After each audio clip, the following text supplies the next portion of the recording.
4 minute میں اور لوں گا آپ حضرات کے، کچھ کلمات، کچھ باتیں اقصیٰ کے قضیے پر، بیت المقدس پر۔ بدھ کے دن امریکہ کے صدر ڈونلڈ ٹرمپ نے یہ اعلان کیا ہے کہ ہم بیت المقدس کو یعنی یروشلم کو آفیشل کیپٹل مان رہے ہیں اسرائیل کا، اور امریکی سفارت خانے کو تل ابیب سے ہم منتقل کر رہے ہیں یروشلم میں۔ یہ دنیا کو کیا سبق ہے اور ہمیں اس میں کیا کرنا چاہیے؟ پہلی بات، میں نے چند ہفتے پہلے اقصیٰ کے قضیے کو اسکرین لگا کر بڑی تفصیل سے بیان کیا تھا کہ اللہ تعالیٰ نے مسجد اقصیٰ مسلمانوں کا مقدس مقام بنایا ہے۔ اللہ تعالیٰ نے اپنے نبی صلی اللہ علیہ وسلم کا معراج وہاں سے کرایا ہے، اور مسلمان 17 مہینے تک مسجد اقصیٰ کی طرف منہ کر کے نماز پڑھتے رہے ہیں۔ 3 مقدس مقامات مسلمانوں کے ہیں دنیا میں، جس میں ایک مسجد اقصیٰ ہے۔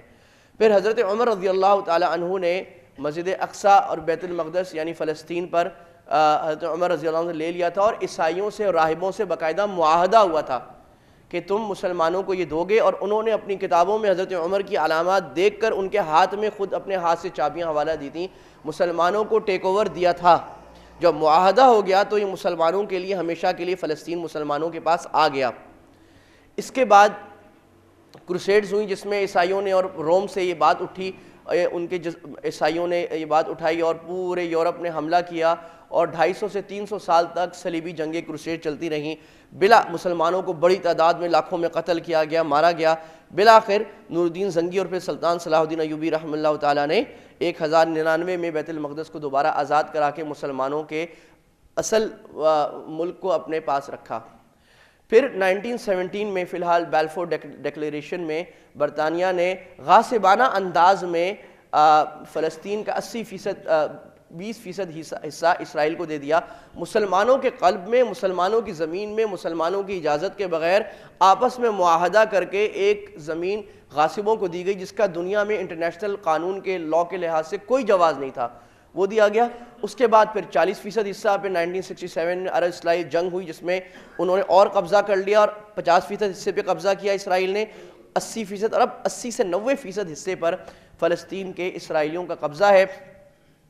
اس وقت 50 لاکھ کے قریب فلسطینی در بدن ہیں، یعنی وہ مائیگرنٹس ہیں، دنیا میں پناہ گزین ہیں، وہاں پر نہیں رہتے، اور پھر غزہ کی پٹی پر حصار رکھا، وہاں ان کو قتل کیا۔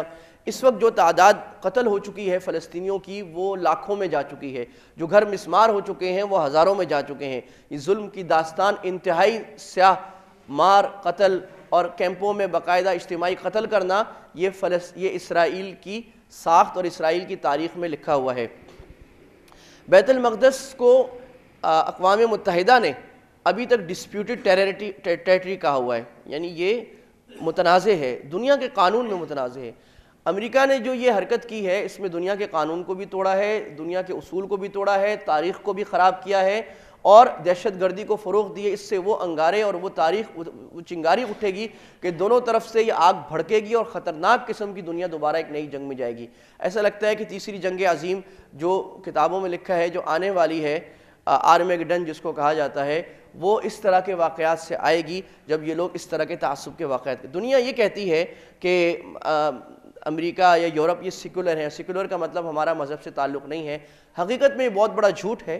اس طرح کے جتنے کام کیے جا رہے ہیں سیکولرزم نہیں ہے، خالص مذہبی بنیادوں پر کیا جا رہا ہے، کیونکہ یہودیوں کی کتابوں میں لکھا ہے کہ فلسطین پر ہم قبضہ کریں گے، بیت المقدس پر ہم قبضہ کریں گے، پھر دجال آئے گا، ہمارا مسیحا، ہمارے مسیح علیہ السلام، ہمارا مسیح اور ہے، وہ جس کو مسیحا کہتے ہیں دجال ہے، وہ آئے گا اور اس کے ساتھ مل کر ہم مسلمانوں سے لڑیں گے۔ لہٰذا اس کے لیے یہ خالص ایک اس یہودیوں کے مذہبی عقیدے کو امریکی حکومت، جو اپنے آپ کو سیکولر حکومت کہتی ہے، وہ پورا کر رہی ہے، جو دنیا کے قانون کے بھی خلاف ہے، مذہب کے بھی خلاف ہے، تاریخ کے بھی خلاف ہے۔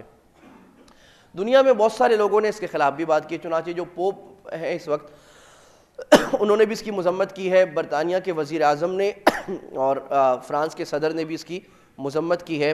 ہم یہ سمجھتے ہیں نمبر ایک، مسلمانوں کو اقصیٰ کے قضیے کو زندہ رکھنا ضروری ہے اپنے دلوں میں، مسلمانوں کا دل اقصیٰ کے ساتھ دھڑکنا چاہیے، مسلمانوں کا مقدس مقام ہے، ہمیں ہر فورم پہ ہر جگہ پہ اس قضیے کو سمجھانا چاہیے، بتانا چاہیے۔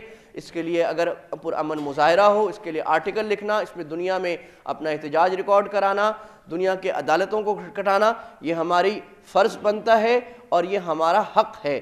فلسطین ہمارا حق ہے جس کو مسلمان دنیا میں کسی پیمانے پر نہ چھوڑنے کو تیار ہیں، نہ چھوڑنے کو تیار ہوں گے، اور اس کے لیے جو کچھ ہو سکا ہم کریں گے انشاءاللہ، اور اس کے لیے دعائیں، اس کے لیے نیک تمنائیں کم سے کم ہم سب کی ذمہ داری بنتی ہے۔ اللہ تعالیٰ قبلہ اول کو جلد آزادی عطا فرمائے، اللہ تعالیٰ مسلمانوں کو عروج عطا فرمائے۔ وآخر دعوانا الحمدللہ رب العالمین۔